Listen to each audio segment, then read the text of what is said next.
20h l'invité, c'est jusqu'à 21h en direct sur Fréquence ESJ. Bonsoir Valérie Lacroute. Bonsoir. Vous êtes maire de Nemours en Seine-et-Marne et ancienne députée Les Républicains. Vous êtes aussi notre invitée jusqu'à 21h. Merci d'avoir accepté notre invitation. Au programme ce soir, l'évolution de l'épidémie de Covid-19. Certains territoires comme l'Île-de-France sont de plus en plus sous tension. Alors les mesures doivent-elles être différentes selon les territoires et faut-il donner plus ou moins de pouvoir aux élus locaux? On se posera ces questions avant de faire le bilan de la stratégie vaccinale française. Un an pile presque après le premier confinement, les étudiants sont toujours dans la même situation de détresse psychologique et financière. Beaucoup ne peuvent pas ou plus se rendre à l'université. On verra avec vous, Valérie Lacroute, s'il est temps de les rouvrir et comment aider la jeunesse étudiante. On s'arrête également dans 20h l'invité sur le projet de loi climat qui a commencé à être examiné hier par les députés et puis sur la présidentielle de 2022 qui semble mal engagée pour les Républicains. Vous pouvez réagir et poser vos questions à Valérie Lacroute tout au long de l'émission. Pour ça, hashtag Fréquence ESJ sur Twitter ou sur notre page Facebook. 20h l'invité en direct jusqu'à 21h avec Valérie Lacroute. C'est parti.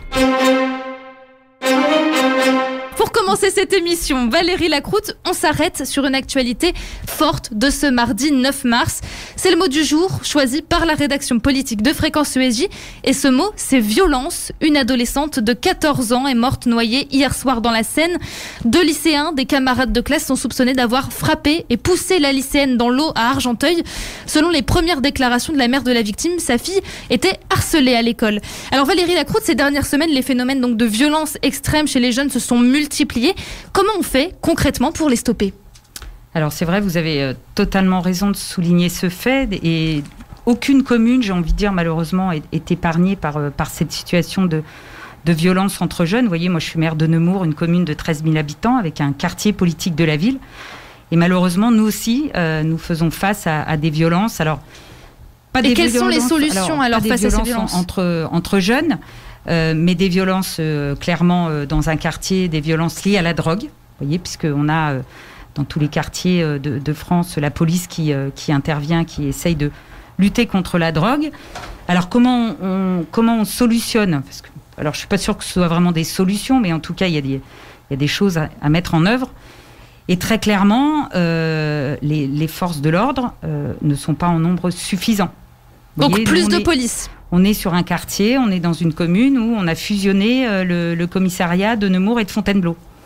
Résultat des courses, on a le même nombre de policiers qui sont répartis différemment et qui mettent beaucoup plus de temps à venir sur le terrain. Donc il faut avoir une police plus proche des habitants, plus proche de chaque commune. Tout à fait, et des patrouilles qui sont du coup en nombre moins important sur des territoires plus grands.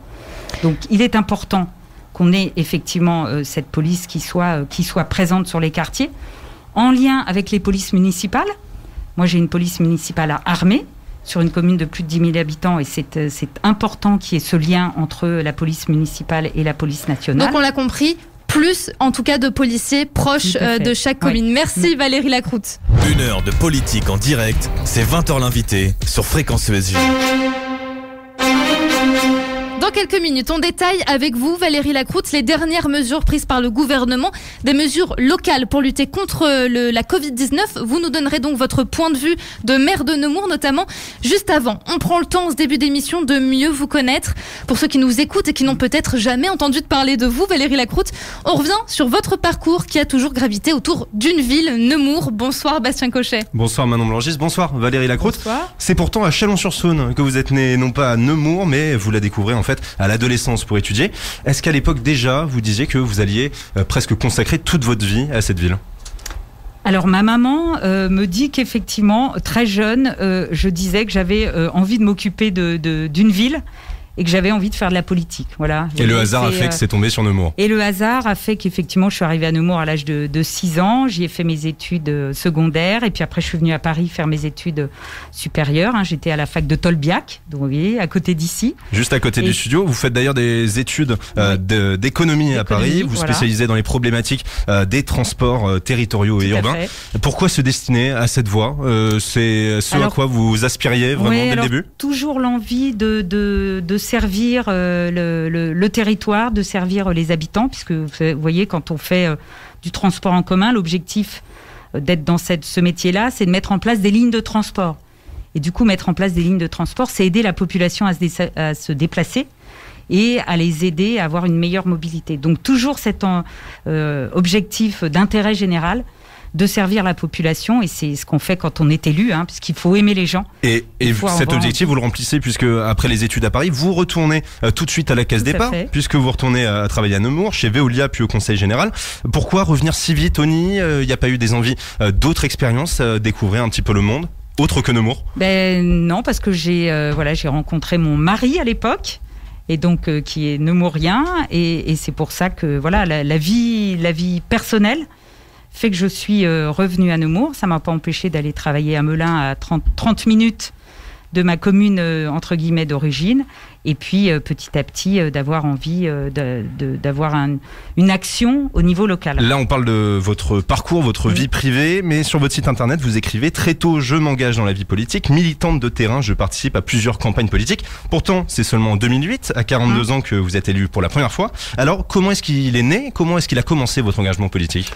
Alors, mon engagement politique, il a commencé avec les élus avec lesquels j'ai travaillé, puisque j'ai été effectivement directrice des transports au Conseil Général de Seine-et-Marne. Et donc, l'élu qui était en charge des transports était le maire de Nemours et en même temps vice-président des transports. Donc, j'ai commencé à travailler avec lui. Donc, lorsque vous avez une vie professionnelle vie professionnelle, mais en étant dans une collectivité comme le département, vous ne faites pas de politique. Voilà, devoir de réserve des fonctionnaires. Donc, c'est pour ça que je suis restée sur la réserve. Et puis à un moment, le déclic s'est fait. L'élu avec qui je travaillais malheureusement est décédé. La ville est passée politiquement à gauche. Je ne partageais pas les valeurs du maire de l'époque. Et donc je me suis dit, pourquoi pas moi ? Et donc je me suis préparée, j'ai monté une association de vie locale. Mais alors, comme pour le choix de Nemours, on dirait qu'à chaque fois, c'est un petit peu des rencontres, des hasards qui ont fait. Peut-être si le maire avait été d'un autre bord politique, vous auriez peut-être suivi ses engagements. Exactement. Au contraire. Voilà, peut-être que je serais partie avec lui, mais...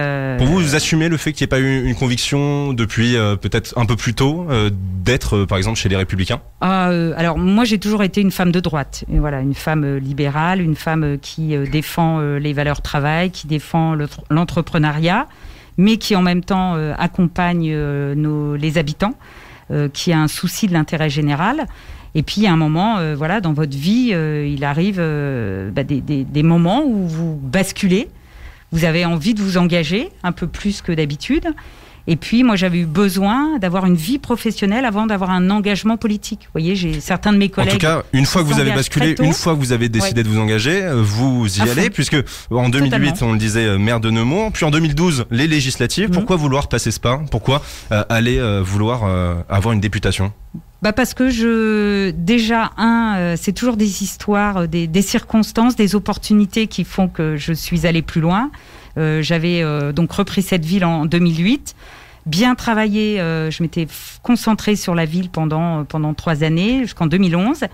Et puis mon prédécesseur à l'Assemblée nationale, Didier Julia, qui a été député pendant 45 ans. Oui, extrêmement. 45 ans. 11 mandats, très longue longévité. Voilà. Ça n'a pas été trop dur de reprendre le flambeau, justement. Si, surtout, en plus une femme. Donc vous imaginez la difficulté d'arriver derrière un parlementaire qui est là depuis 45 ans sur le terrain, d'arriver une jeune femme en politique. C'était un problème par rapport à votre électorat à l'époque ? Alors, par rapport à mon électorat, non. Parce qu'ils m'ont fait confiance, ils se sont dit pourquoi pas, on va faire confiance à une femme sur cette circonscription. J'ai été maire de Nemours, la première femme, et ça vous fait rien de la circonscription, première femme. Ça vous fait rien de vous dire vous-même que votre électorat s'est dit pourquoi pas, simplement parce que vous étiez une femme ? Alors pas du tout. Non. Moi j'ai joué sur la féminité, sur le fait qu'en politique il y avait besoin de femmes, et je me suis servie de cet atout et j'en ai pas fait une faiblesse. C'est-à-dire que la vie politique... concrètement, le besoin de féminiser cette vie politique, j'ai surfé sur cette vague. Alors pourquoi j'ai pas été victimisée par le fait qu'il n'y avait pas assez de femmes. Au contraire. Pourquoi avoir décidé l'année dernière de mettre fin à votre mandat, de démissionner à vos fonctions et de revenir à Nemours en tant que maire ? C'est une lassitude du mandat de député ? Pas du tout. C'est le non-cumul des mandats qui m'a obligée à choisir. Mais vous auriez pu choisir le mandat de député ? Oui, mais l'envie de revenir sur le terrain et de m'occuper, d'être active, d'avoir le sentiment d'être utile. Voilà. L'Assemblée nationale, c'est petit à petit, avec ce non-cumul des mandats, on arrive, et vous le verrez, en politique, à avoir 2 profils. Très rapidement, l'impression d'être moins utile à l'Assemblée que sur le terrain en tant que maire. Concrètement, sur des dossiers, oui. Sauf que vous avez maintenant 2 profils d'élus. Soit les élus qui sont des orateurs et qui ont envie de débattre dans l'hémicycle, soit des élus qui sont plutôt des élus de terrain, comme dans la vie professionnelle. Hein. Vous estimez faire partie de la deuxième catégorie. Voilà, des élus de terrain. Merci Valérie Lacroute. 20h l'invité, en direct jusqu'à 21h sur Fréquence ESJ. Un nouveau conseil de défense est prévu demain matin pour réévaluer la situation des départements sous surveillance et prendre de nouvelles mesures. Certains professionnels de santé et scientifiques estiment, eux, qu'un reconfinement national est nécessaire. On voit ça juste après Following the Sun de Super High sur Fréquence ESJ, Hits and Talk. 20h14 sur Fréquence ESJ, Hits and Talk. Vous êtes bien dans 20h l'invité. Et nous sommes avec Valérie Lacroute, maire de Nemours et présidente du parti Les Républicains en Seine-et-Marne. Vous avez peut-être d'ailleurs des questions à poser à Valérie Lacroute. N'hésitez pas à le faire avec le hashtag Fréquence ESJ sur Twitter ou en nous envoyant votre question sur notre page Facebook comme l'a fait Isabelle par exemple. On pose vos questions en fin d'émission. Il y a presque un an, jour pour jour, le 12 mars 2020, Emmanuel Macron annonçait le confinement de la France jusqu'à nouvel ordre. Un an plus tard, la France n'est toujours pas sortie de la crise sanitaire du coronavirus et le pays vit toujours sous couvre-feu. Le gouvernement est-il sur la bonne voie ou des décisions fermes s'imposent-elles pour sortir de la crise? Bastien Cochet fait le point avec vous, Valérie Lacroute. Valérie Lacroute, en tant que maire de Nemours, est-ce que vous avez l'impression d'être impuissante face au coronavirus? Impuissante, non, parce que justement, et c'est ça l'intérêt d'être maire, c'est que moi, depuis l'année dernière où j'ai été élue au premier tour, malheureusement, j'ai pas pu m'installer comme maire, ça m'a pas empêché d'accompagner notre population. Et vous n'avez jamais eu l'impression que vous n'aviez pas assez de pouvoir pour mettre certaines choses en place dans votre commune, des choses que vous pouviez sentir plus légitimes de prendre des décisions plutôt qu'un gouvernement centralisé? Bien sûr, on a toujours le sentiment d'être impuissant ou de pas avoir assez de moyens pour agir. Mais on a quand même, et je pense que c'est là le côté important, et là c'est ma fibre, entre guillemets, d'accompagnement de nos administrés, c'est qu'on est en direct avec eux et qu'on est en capacité de les aider au moins moralement, psychologiquement. Et puis on a fait des choses. Moi j'ai distribué des masques, on a une superbe entreprise de robes de mariée à Nemours qui a arrêté du coup sa production et qui s'est mis à fabriquer des masques, des blouses. Oui, mais le personnel toujours, de santé. Souvent, les maires se plaignent d'avoir un rôle pour aider, mais très peu de décisions finalement. Alors au niveau local, si, parce qu'on n'a pas besoin forcément de demander au gouvernement, mais notre puissance, elle n'est pas démultipliée. Voilà. Et puis c'est parfois aussi, effectivement, alors même si je ne partage pas la position du gouvernement sur un certain nombre de choses, je pense qu'on y reviendra tout à l'heure, c'est quand même la possibilité pour les maires d'agir directement sur son territoire. On a un budget propre. Moi, j'ai pas besoin de demander à l'État si je veux dépenser telle ou telle somme. Vous auriez eu l'impression d'être plus utile dans la crise sanitaire politiquement en restant sur les bancs de l'Assemblée plutôt qu'en retrouvant votre mairie? Alors, c'est une bonne question, si ce n'est qu'à cette époque-là, moi j'ai continué entre guillemets à être un peu les deux jusqu'au mois de juin, puisqu'on a pu installer le conseil municipal qu'au mois de juin. Donc je suis intervenue sur les deux. Pendant le premier confinement. Voilà. Après, il y a eu un sentiment d'inactivité. Vous ne pouvez rien faire pour peser sur le débat. Alors après, oui, c'est quand on est maire, on pèse pas sur le débat. Mais en tant que député, il faut avoir des bons relais. En étant député, si vous n'êtes pas dans la majorité, et même dans la majorité, on voit bien que parfois les députés sont impuissants. Oui, on représente peu de choses à l'Assemblée nationale. Il faut en avoir conscience. Et il faut exister au travers d'un groupe politique. C'est pour ça que tous les parlementaires ont une étiquette politique. Sanitairement, la Seine-et-Marne, votre département, est plutôt très touché par le coronavirus. On est à 360 cas pour 100 000 habitants, le taux d'incidence. Quelles mesures fortes vous aimeriez que le gouvernement mette en place pour votre département et pour votre ville, Nemours? Alors, même si le taux d'incidence est important, honnêtement, hormis vacciner très vite, je vois pas ce qu'on peut faire de plus. Vous savez que nous pour sommes vous, masqués. Pas de reconfinement? Ah non, pas de reconfinement. Enfin, on va parler des étudiants. Moi, je peux vous parler des restaurateurs, des chefs d'entreprise, des commerçants. Enfin, moralement, psychologiquement, la crise, qui était une crise sanitaire au départ, est devenue petit à petit une crise économique et va bientôt être une crise morale psychologique. Mais alors comment faire pour les hôpitaux qui disent on est en train d'être débordé, ça recommence à monter. Le chef des urgences de l'hôpital de Saint-Denis par exemple, Mathias Vargon, qui déclare l'hôpital déborde, on est au maximum. Comment est-ce qu'on lutte contre ce phénomène de saturation? Et là pour le coup moi je renvoie la balle au gouvernement qui lors de la première crise, premier confinement au mois de mars, avait promis, quand on est sorti au printemps de ce confinement, avait promis de réarmer des lits d'hôpitaux, ce qu'il n'a pas fait. D'embaucher du personnel de santé, ce qu'il n'a pas fait. Mais alors là, au pied du mur, des courses, si ça n'a pas été fait, la seule réponse c'est de vacciner. Vacciner, mais si ce n'est pas assez rapide, comment est-ce qu'on fait? Là, il n'a pas le choix. Là, il n'a pas le choix. Il faut reconfinement, c'est non dans tous les cas. Hors de question. Vous savez, nous, on est masqués dehors. Le département de la Seine-et-Marne, le préfet nous a imposé le masque à l'extérieur depuis le mois de novembre. Et on fait partie des départements où la situation sanitaire est la plus mauvaise. Donc je vois pas ce qu'on peut faire de plus. On est en couvre-feu depuis déjà pratiquement 2 mois à 18h. Justement, ce couvre-feu, quand vous entendez Anne Hidalgo, la maire de Paris, qui estime que le couvre-feu à 18h n'est pas adapté au mode de vie des Parisiens et des personnes qui vivent plus largement en Ile-de-France. Est-ce que c'est une revendication que vous comprenez quand elle demande à l'adapter à la métropole francilienne? C'est quelque chose que vous voudriez? Alors Nemours, c'est dans la grande couronne parisienne, mais vous aimeriez bénéficier de ce genre d'allègement? Oui, alors moi je comparais par rapport à Anne Hidalgo, je suis pas sûre que ce soit le bon critère pour moi parce qu'elle a quand même fait du rétropédalage avec son premier adjoint pendant plusieurs jours, entre dire il y a 10 jours qu'il fallait confiner tout Paris et puis après l'entendre dire hier que c'était scandaleux d'avoir évacué les jeunes sur les quais de Seine. Enfin, vaudrait peut-être qu'elle ait une position qui soit claire. Moi je dis la situation actuelle, on peut pas aller plus loin en matière de confinement sur un territoire comme le nôtre. Et est-ce que, au contraire, vous voulez aller dans l'autre sens? Il y a eu des maires qui ont tenté des choses. Louis Alliot, par exemple, le maire Rassemblement National de Perpignan, qui a réouvert des musées municipaux avant d'être empêché par un arrêté préfectoral. Vous auriez soutenu? C'est que de la com. Pour vous, mais sur le principe? C'est que de la com. Sur le principe, on dépend, là pour le coup, des décisions gouvernementales. Donc moi, je ne vais pas aller à l'encontre de ce que dit le gouvernement. Moi, quand le préfet m'interroge... C'est que de la communication, une espèce de résistance, mais seulement pour les médias. C'est très clair. Je veux dire, à partir du moment où le préfet a pris une décision, si le maire veut aller à l'encontre, il va prendre un arrêté en disant « je rouvre », mais il sait pertinemment, ce maire, que 3 jours après, son arrêté sera déféré.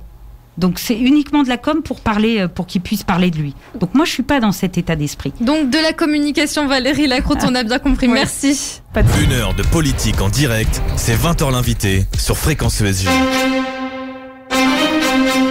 Spotify, Google Podcast, Deezer ou encore Apple Podcast, ce sont toutes les plateformes où vous pouvez retrouver 20h l'invité en replay.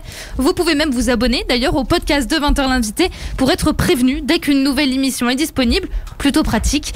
Donc voilà, on s'intéresse maintenant au plan de vaccination, coup de com', encore une fois, ou véritable changement de stratégie. C'est la question qui se pose après que 580 000 Français se soient fait vacciner ce week-end. Mais la joie a vite laissé place à la colère chez les médecins généralistes. Sollicités en nombre ce week-end, ils ne pourront pas commander de doses pour la semaine prochaine. La Direction générale de la santé tente de s'expliquer quand les médecins appellent eux au boycott des vaccinodromes. Bonsoir Théo Grévin. Bonsoir Manon, bonsoir Valérie Lacroute. Est-ce que vous allez soutenir ces médecins qui appellent à boycotter les vaccinodromes après la décision donc de la Direction générale de la santé de ne pas fournir les doses pour la semaine prochaine? Alors, je ne sais pas si j'appellerais au boycott, mais en revanche, je les comprends très bien, puisque nous, c'est ce que nous avons vécu à Nemours, puisque nous avons la chance d'avoir un centre de vaccination. Donc, qu'est-ce qui s'est passé là ce week-end ? On nous a demandé en urgence, vendredi après-midi, d'ouvrir le centre de vaccination pour le week-end. J'ai refusé. Alors, pour le coup, je le dis, j'ai refusé, parce qu'en plus, on était en plein déménagement de ce centre de vaccination. Et c'était, du coup, appeler des gens au dernier moment pour venir se faire vacciner. Autant sur des territoires très urbanisés. On a vu ce qui s'est passé à Nice, on a vu ce qui s'est passé à Annecy, où ils ont ouvert le centre de vaccination et les gens venaient sans rendez-vous. J'ai trouvé que c'était très bien. Sauf que ce qu'il faut imaginer derrière, c'est que ces structures qui ont été mises en place, et c'est ce que disent les médecins, c'est que ça demande un travail mais colossal pour les collectivités de mettre en place Pour vous avez été prévenu trop tard, ça aurait été trop dur d'ouvrir pour ce week-end. Oui, et pourtant, ça s'est fait. Il y a eu 520 000 vaccinations dans le week-end partout en France. Parce que les maires qui pouvaient et qui avaient les moyens ont joué le jeu. Mais ces vaccinodromes se sont ouverts sur des grosses collectivités où il y a des moyens humains importants, où il y a beaucoup de médecins, où il y a beaucoup d'infirmières. Donc, ils ont pu venir en masse, en nombre, vacciner la population. Sur des territoires comme le mien, qui représente à peu près la majorité de la France, c'est impossible en même pas 24 heures. Et là, par rapport à ces décisions, est-ce que vous réclamez un changement à la tête de la Direction Générale de la Santé par rapport à ces décisions qui, selon vous, sont prises trop tard? Oui, alors moi j'ai envie de dire, je vais pas jouer là-dessus, mais sincèrement, les agents de l'ARS font ce qu'ils peuvent. Nous, on est en contact avec eux en permanence. Donc, ils essayent de faire au mieux. La vraie problématique, c'est les commandes de vaccins et les livraisons de vaccins. C'est au niveau même européen, où on a bien vu que l'Europe, et d'ailleurs la présidente de la Commission s'est fait un peu tacler à plusieurs reprises en disant que les commandes faites au niveau européen n'avaient pas été forcément bien menées. Voilà. Il y a eu des doses en moins. Pfizer a livré par exemple 140 000 doses en moins en janvier, Moderna un quart en moins. Quelle stratégie vous auriez souhaité au niveau européen ou au niveau français? Est-ce qu'on aurait dû aller par exemple directement auprès des fournisseurs et négocier auprès des fournisseurs? J'en suis pas certaine. Je pense que le niveau européen était intéressant. Non, par contre, moi, ce que je regrette et là où je râle, c'est le manque de transparence de notre gouvernement.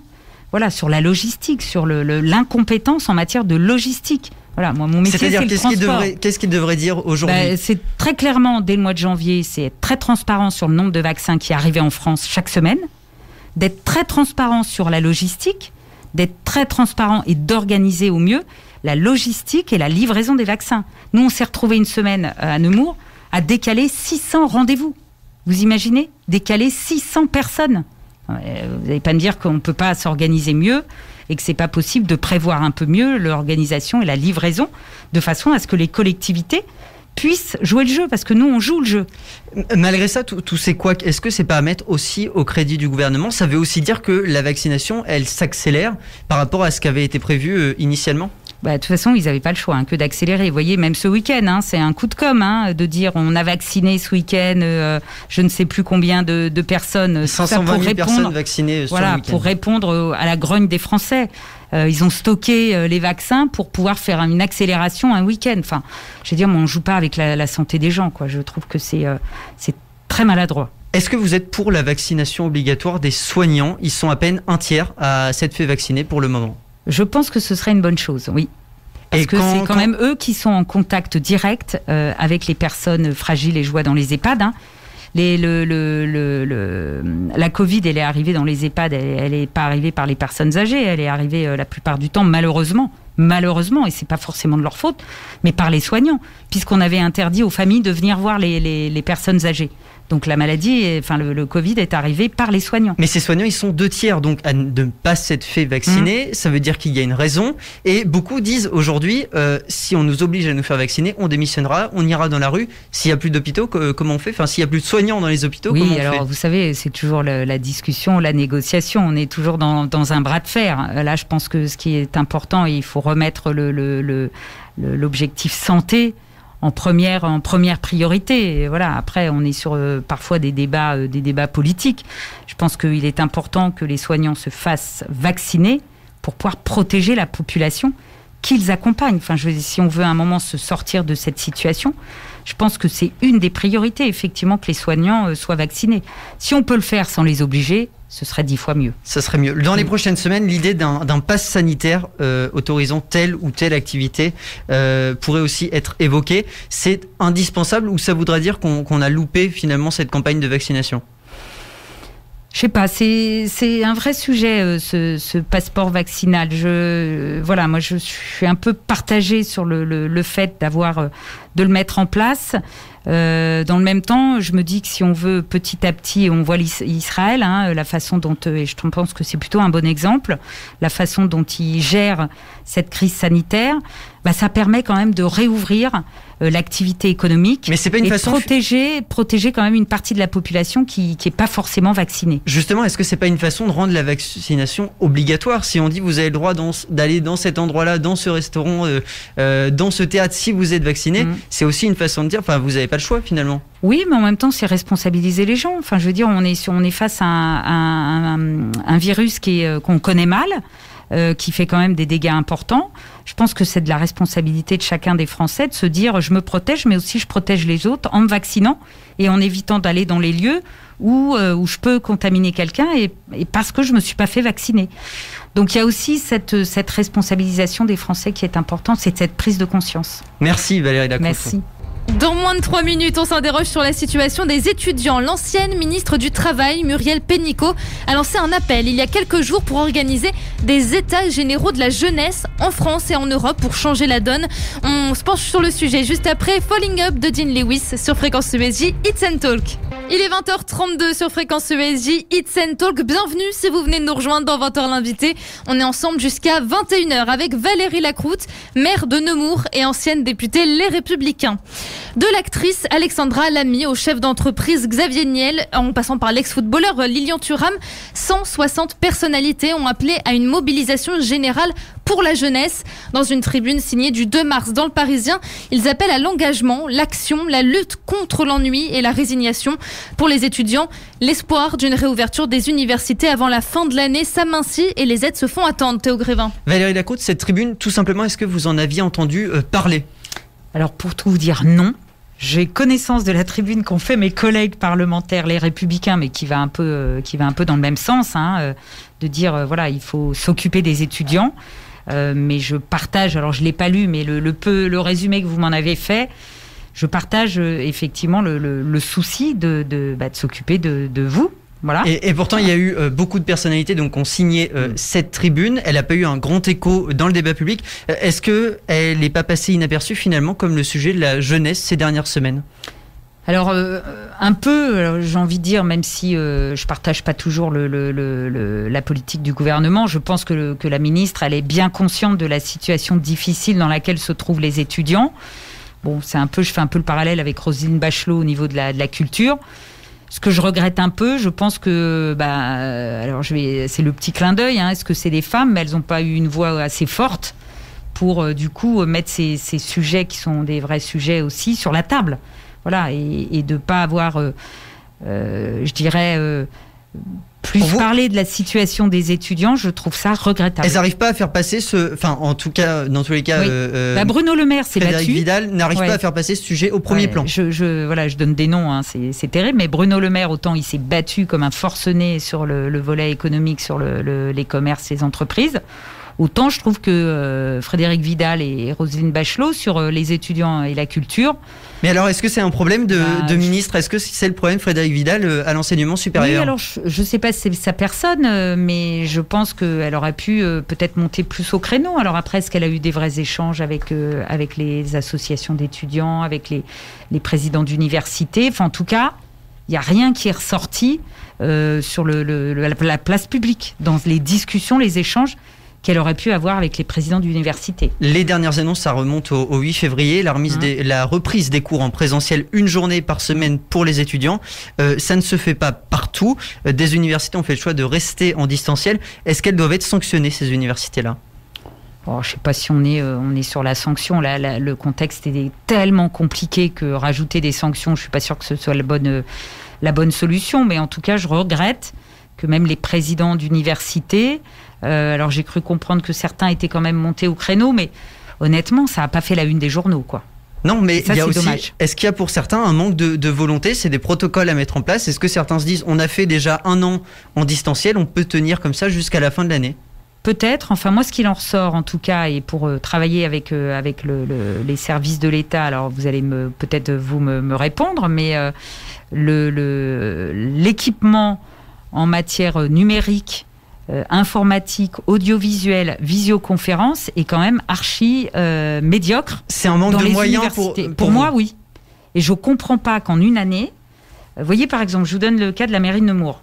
Nous, on n'avait pas de visio, on n'avait pas de grand écran, on n'avait rien. En 15 jours, J'ai réussi à installer un grand écran, à prendre un abonnement Zoom, à prendre d'autres abonnements et à faire des visioconférences, à échanger avec mes partenaires en 15 jours de temps. Je ne comprends pas pourquoi les universités, alors elles le font probablement, elles n'ont pas réussi à mixer de la visio et du présentiel pour permettre aux étudiants à être quand même présents sur les campus universitaires. Vous voyez, au lycée, ils alternent un jour sur 2. Donc là, du coup, il y a une présence des jeunes au lycée, ce qui permet de garder le contact.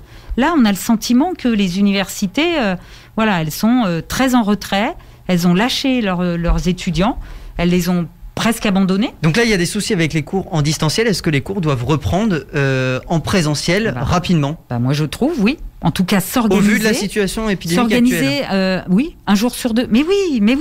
Donc 50%. En gros, les étudiants feraient 50% de la semaine à l'université. Exactement. Moi, je pense qu'on a les moyens de le faire, même si la situation sanitaire est compliquée. Honnêtement, je le disais tout à l'heure, on est masqué toute la journée, on est masqué dehors. Le taux d'incidence est fort, mais pourquoi il est fort, le taux d'incidence ? C'est parce que c'est dans le milieu familial qu'on se contamine, ou c'est dans les soirées clandestines.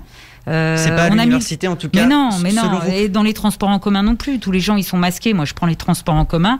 Honnêtement, tout le monde fait attention. Côté aide, très rapidement, Valérie Lacroute, les jeunes sont toujours plus nombreux à se rendre aux banques alimentaires. La droite avait émis l'idée d'un revenu de base pour les jeunes. Est-ce que c'est la solution ? Je pense que pour cette période très compliquée, je pense qu'il faut aider, financièrement les jeunes. L'objectif, il faudrait quoi, c'est pas un revenu de combien chaque mois ? Mais en tout cas, le moyen pour ces jeunes de payer leur logement. Au moins de payer leur logement et de se nourrir. Voilà, c'est au moins un minima, je pense, l'essentiel. Merci Valérie Lacroute, merci Théo Grévin. 20h l'invité, en direct, jusqu'à 21h. On vient de le voir, les étudiants sont en difficulté. La précarité alimentaire les touche également. Alors pour lutter contre cette précarité, une opération s'est mise en place. Les agriculteurs ont du cœur, qui a pour objectif de mobiliser le monde agricole à faire des dons aux banques alimentaires de plus en plus sollicitées. Et notre grande émission autour de cette opération a eu lieu jeudi dernier. Vous pouvez la retrouver sur la chaîne YouTube de Fréquence ESJ, en vidéo bien sûr.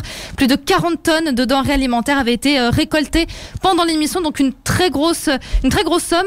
Et puis vous pouvez également, si vous souhaitez faire un don, vous rendre sur le site lesagriculteursondducoeur.com. Autre sujet très important, les députés ont entamé hier l'examen du projet de loi climat. Marine Le Pen, elle, a présenté aujourd'hui à l'Assemblée nationale un contre-projet de référendum sur l'écologie, une thématique où les Républicains sont souvent accusés d'être absents. Bonsoir Axel Rebaud. Bonsoir Manon Blangis. Valérie Lacroute, bonsoir. Il y a 10 ans déjà, l'humoriste et chanteur d'idées super chantait « Pour nous à droite, l'écologie, c'est juste un parti de gauche ». Est-ce que ça a changé ? Est-ce que les Républicains prennent aujourd'hui l'écologie au sérieux ? Ça me fait de la peine de vous entendre dire ça, si je peux me permettre. Le Grenelle de l'environnement, c'était qui ? Nicolas Sarkozy, Jean-Louis Borloo, Nathalie Kosciusko-Morizet. Donc voilà, je vous donne ces 3 noms-là. Le Grenelle de l'environnement, on n'a pas attendu la gauche. Et c'est pas un sujet réservé à la gauche ou aux écologistes. Voilà, depuis, il y a eu beaucoup de sujets sur lesquels on est intervenu. Vous voyez, moi j'étais membre de la commission développement durable à l'Assemblée nationale. On était une commission où les députés, les Républicains, très actifs. Moi j'ai été rapporteur pour mon groupe sur la loi d'orientation des mobilités, où on a été aussi très actifs, très force de proposition. Et puis vous regardez aussi les maires, puisque c'est aussi eux les acteurs principaux pour lutter contre le entre guillemets, le dérèglement climatique. Les maires sont très très présents sur ces sujets-là. Et justement, aujourd'hui, Valérie Lacroute, vous êtes maire de Nemours, cette ville de Seine-et-Marne. Qu'est-ce que vous faites localement pour lutter contre le réchauffement climatique ? Alors, la première chose, le premier acte, on en a mené beaucoup, mais de ce mandat-là, c'est la mise en place de liaisons de pistes cyclables. Voilà, donc sur une ville qui est urbaine, sur une ville qui est très concentrée, avec un site ancien.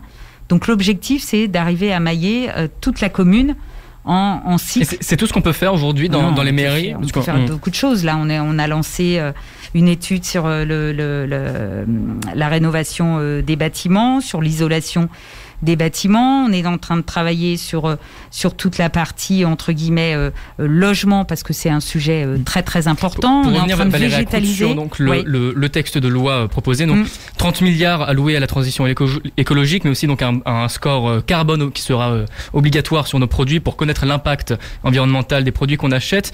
Également une diminution du trafic aérien quand cela est possible. Est-ce que vous faites confiance globalement au gouvernement pour assurer la transition écologique ? À ce gouvernement-là en particulier, pas plus que les autres. Barbara Pompili, je l'ai côtoyée en commission développement durable. Vous savez, parfois, il y a beaucoup d'annonces, beaucoup d'effets. Barbara Pompili, simplement, qui est la ministre de la Transition écologique. Oui, pardon, je ne l'ai peut-être pas assez précisé pour nos auditeurs. Très sincèrement, parfois, c'est beaucoup de la Valérie Lacroute, c'est vraiment les élus de terrain, c'est vraiment les acteurs locaux qui peuvent intervenir et qui, pour le coup, là, ont besoin d'un accompagnement financier de l'État. Vous dites que le gouvernement ne considère pas l'écologie comme une priorité. C'est ce que vous dites. Non, j'ai pas dit ça, pas du tout. Je dirais plutôt qu'ils sont sur des annonces, et notamment là, ils ont repris les propositions des 150 citoyens qui, soi-disant, ont été tirés au sort. Vous irez regarder le profil de ces 150 citoyens. Pour vous, ils ne sont pas du tout tirés au sort ? C'est quoi, c'est juste un coup de com' Vous regarderez le profil, c'est des urbanistes, c'est des gens qui sont déjà sur ces sujets-là. Parce que quand on regarde... Valérie Lacroute, un grand nombre, donc ils étaient environ 150 de ces citoyens tirés au sort, vous dites qu'ils ne sont pas tirés au sort, pourtant ils sont un grand nombre à avoir été en colère face au gouvernement et à Emmanuel Macron, puisque une grande partie de leurs mesures, 60% environ, n'ont pas été retenues pour ce projet de loi climat. Pourquoi est-ce qu'ils n'auraient pas été tirés au sort ? Pourquoi est-ce que vous sous-entendez que, en vérité, ils ont été choisis par le gouvernement ? Parce que tout ça, ça se prépare. Enfin, on n'est pas né de la dernière pluie, et vous verrez au fil des années. Il y a des choses qui se préparent, il y a des phénomènes qui font qu'on a le sentiment que ces gens sont opposés à ce que peut proposer le gouvernement. Très honnêtement, alors on a une partie de ces gens-là qui sont des gens très très très durs, et puis il y a une autre partie de ces gens-là qui ont été... Qu'est-ce que vous nous dites, Valérie Lacroute ? C'est qu'ils ont été sélectionnés par le gouvernement, que c'est comme un complot en vérité, juste pour s'attirer... Je n'irai pas sur des termes aussi durs que vous le dites, mais honnêtement, je ne suis pas certaine que les 150 citoyens qui ont été tirés au sort, vous regarderez les profils de ces 150 citoyens, c'est des gens qui pour moi, ne sont pas arrivés par hasard dans ce débat sur le dérèglement climatique et sur la préservation de la planète. Voilà. Pourquoi est-ce que le gouvernement aurait fait ça alors, Valérie Lacroute ? Juste pour pouvoir se montrer plus démocratique Oui, non, c'est pas pour pouvoir se montrer plus démocratique, c'est pour détourner l'attention. Là, on est sur une crise sanitaire. On met ce sujet de l'écologie sur la table, alors qu'on a voté la loi d'orientation des mobilités qui prenait en compte toute une série, une palette. Pourtant, Valérie Lacroute, justement, vous parliez des Grenelles comme le Grenelle de l'environnement qui avait été commencé par Nicolas Sarkozy. Ça ne date pas d'hier, le fait de faire intervenir d'autres personnes qui n'est pas achevé dans la vie politique. Dans ce Grenelle de l'environnement, il y a plusieurs propositions qui n'ont pas été menées au bout. Donc pourquoi systématiquement remettre sur la table des projets de loi qui font qu'on travaille indéfiniment, alors que tous les projets de loi précédents, on n'est pas allé au bout de l'exercice et on n'a pas sorti un certain nombre de décrets sur un certain nombre de lois précédentes. Donc selon vous, il faut revenir aux lois précédentes, les terminer avant d'aller... allons déjà au bout de toutes ces lois qui ont été votées. Donc ce projet loi climat, vous n'y croyez pas, pour vous ça ne sert à rien en vérité? En tout cas, c'est de la production, c'est du travail, alors qu'on a déjà des outils qui existent, qui sont là, mettons-les déjà tous en œuvre avant de remettre sur la table un nouveau projet de loi. Qu'est-ce que vous feriez aujourd'hui, Valérie Lacroute? C'est quoi la mesure principale que devrait adopter le gouvernement pour lutter pour l'environnement aujourd'hui? C'est quoi le premier axe? Il n'y a pas un seul axe, c'est pas possible. L'environnement, vous ne pouvez pas travailler sur un seul axe. L'environnement, préserver la planète, c'est travailler sur le logement, le logement, le transport. C'est les deux. Le logement et le transport. C'est les deux sujets importants. Et le gouvernement là ne le fait pas? On a déjà voté des lois l'année dernière pour être parlementaire à l'époque. Il y a eu des lois de voter sur la rénovation des logements, sur les économies et les économies en matière de consommation d'énergie sur les logements. La loi elle a été votée l'année dernière. Mettons-la déjà en œuvre. Donc vous considérez que cette loi n'est pas utile aujourd'hui. Merci beaucoup Valérie Lacroute. Pas de souci. Un nouveau Nouveau duel entre Emmanuel Macron et Marine Le Pen pour 2022. C'est ce qu'annoncent les derniers sondages pour la présidentielle. Alors que les partis politiques annoncent un par un ne plus vouloir faire barrage face au Rassemblement national en choisissant En Marche. Les Républicains peinent à incarner une autre alternative pour l'élection présidentielle. Juste avant d'en parler, c'est un titre de Zara Larsson, Need Someone sur Fréquence ESJ, It's and Talk. 20h49 sur Fréquence ESJ, It's and Talk. Sachez que Fréquence ESJ, c'est 5 radios au total. Celle que vous écoutez en ce moment, donc en fait partie. Et par exemple, pour tous les fans comme moi de la musique des années 2000, il y a aussi Fréquence ESJ Millennium. Toutes les radios, en tout cas, sont accessibles depuis notre site internet fréquenceesj.com. Dernière ligne droite, dans 20h l'invité avec Valérie Lacroute, maire Les Républicains de Nemours en Seine-et-Marne. Et Guillaume Pelletier, justement le numéro 2 de votre parti, Les Républicains, a déclaré ne pas vouloir d'un duel Macron-Le Pen en 2022. Pour la prochaine élection présidentielle, certains s'inquiètent de voir le barrage républicain s'effriter, alors qu'au même moment, la droite s'inquiète, elle, de Nicolas Sarkozy qui pourrait soutenir Emmanuel Macron pour la présidentielle. Axel Rebaud. Valérie Lacroute, est-ce que tout d'abord un second tour Macron-Le Pen, ça vous inquiète ? Ah oui, ça m'inquiète parce que au travers de la politique menée par le président de la République sur 4 ans, les 4 dernières années, honnêtement, il a fait que faire monter Marine Le Pen, qui est l'invitée régulière des plateaux de télé, qui déroule ses propositions. Vous voyez, tout à l'heure, on évoquait projet de loi climat où elle a fait des propositions. Donc, elle est rentrée dans le paysage politique très clairement. Voilà. Donc c'est uniquement la République En Marche qui a fait monter l'extrême droite en France pour le coup, c'est la République En Marche qui est au pouvoir. Donc c'est pas les Républicains qui continuent à travailler, c'est pas la gauche non plus qui est sur son créneau. Qu'est-ce que vous répondez par exemple à Christophe Castaner, député LREM et ancien ministre de l'Intérieur, qui accusait la gauche il y a quelque temps, il y a à peine une semaine, de défaire ce front républicain qui consiste donc, selon Christophe Castaner, à faire barrage à Marine Le Pen? Qui balaye devant sa porte, hein, parce que sincèrement, quand ces interventions, parfois, ne font que faire monter l'extrême droite. Donc vous, Valérie Lacroute, à aucun moment en 2022, vous n'appellerez à faire barrage à Marine Le Pen en votant Emmanuel Macron? Je sais pas, on verra la situation. C'est toujours compliqué d'imaginer à avance comment on va se positionner. Moi, ce que j'espère, c'est qu'on aura un candidat à droite qui sera en capacité, alors certes on ne l'a pas maintenant, qui sera en capacité d'être la troisième voie. Et justement, voilà. cette troisième voie, vous vous dites, on n'a pas encore de candidat, l'élection présidentielle est dans moins d'un an aujourd'hui. Qui est-ce que vous voyez aujourd'hui pour les Républicains ? Alors, le choix qui a été fait par notre parti, c'est de dire laissons passer les élections départementales et régionales et on verra, une fois ces élections passées, quelle position et quel candidat sera notre candidat. Je vous rappelle quand même que Emmanuel Macron, il est sorti pratiquement de nulle part.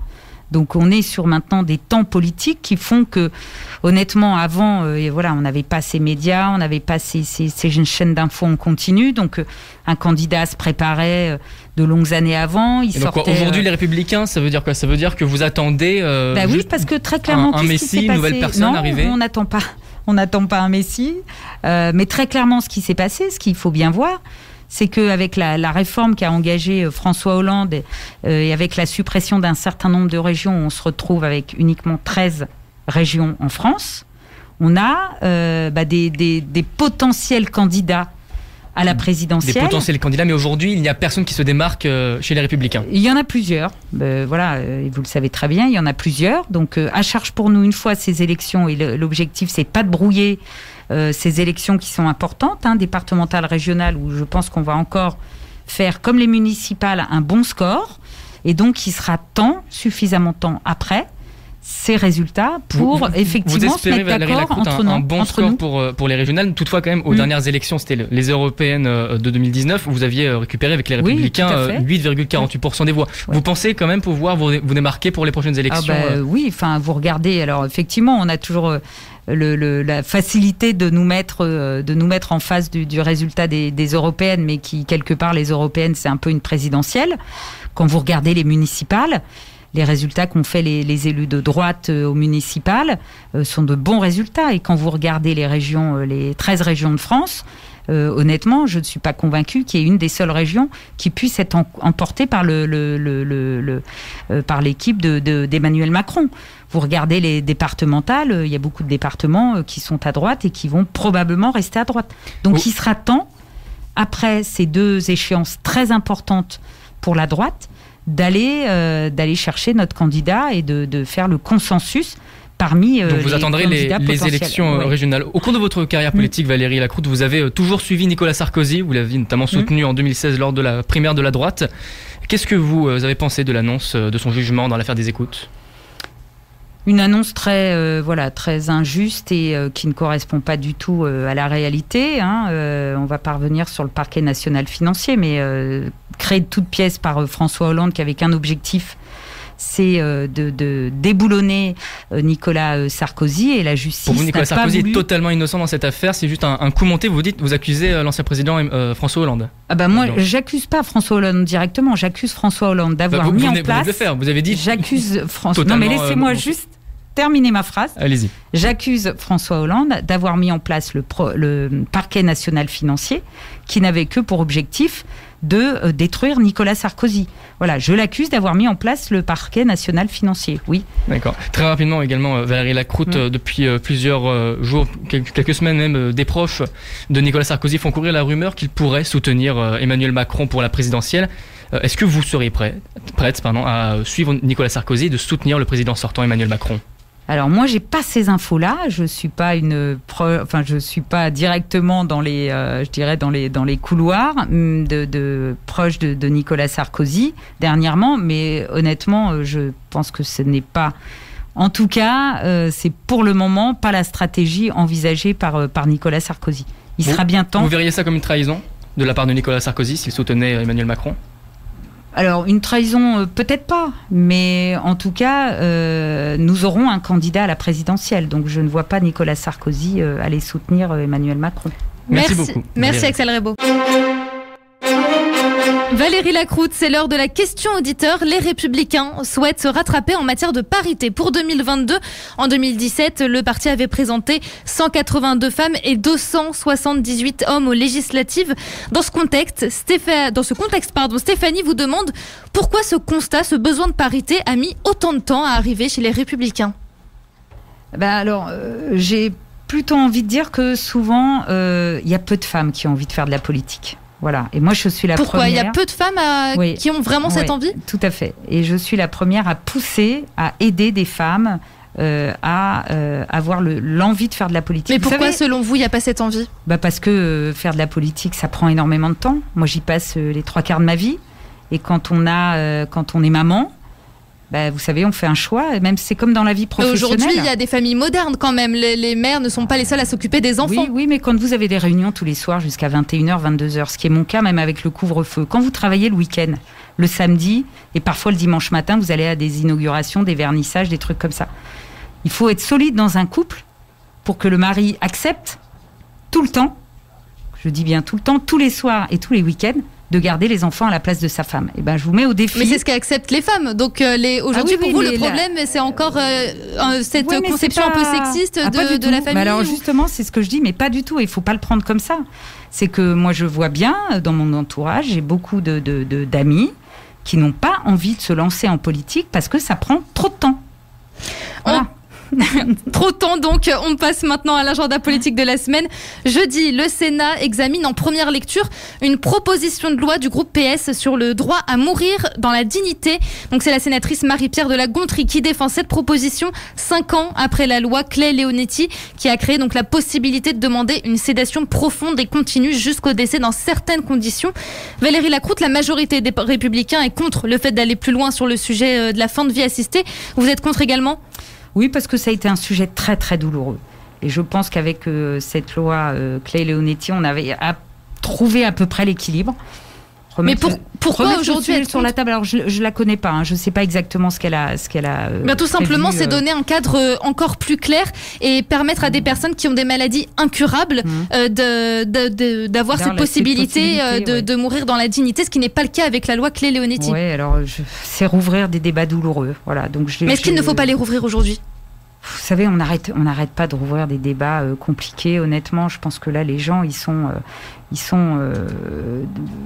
je dirais, en difficulté, ils sont préoccupés par la situation sanitaire. On leur ajoute, vous voyez, entre ça au Sénat, à l'Assemblée, le projet de loi sur l'écologie. Enfin, il y a une défiance vis-à-vis des politiques et moi je le ressens, je vois sur le terrain. Donc c'est pas le moment pour vous de ramener ce débat-là sur le sujet. Il y a des sujets qu'il ne faut pas forcément rouvrir systématiquement, surtout dans ce contexte-là. Merci Valérie Lacroute. 20h l'invité, c'est déjà la fin. Merci à tous d'avoir été avec nous tout au long de cette émission.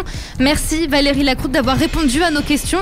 Je rappelle que vous êtes maire de Nemours et présidente des Républicains en Seine-et-Marne. Prochain rendez-vous sur Fréquence ESJ, c'est Storytelling présenté par Bastien Cochet. Votre émission culture et divertissement à suivre évidemment en direct de 20h à 21h. Quant à nous, on se retrouve la semaine prochaine dans 20h l'invité. Cédric Villani, député de la 5e circonscription de l'Essonne, affilié au groupe Europe Écologie Les Verts et conseiller donc du 14e arrondissement de Paris, sera notre invité pour 1 heure de politique en direct. Et pour ne rien manquer de l'actualité de Fréquence ESJ, rendez-vous sur les réseaux sociaux Facebook, Twitter, Instagram, YouTube et TikTok. Il est 21h sur Fréquence ESJ. Passez une très bonne soirée en musique. 20h l'invité, c'est jusqu'à 21h en direct sur Fréquence ESJ.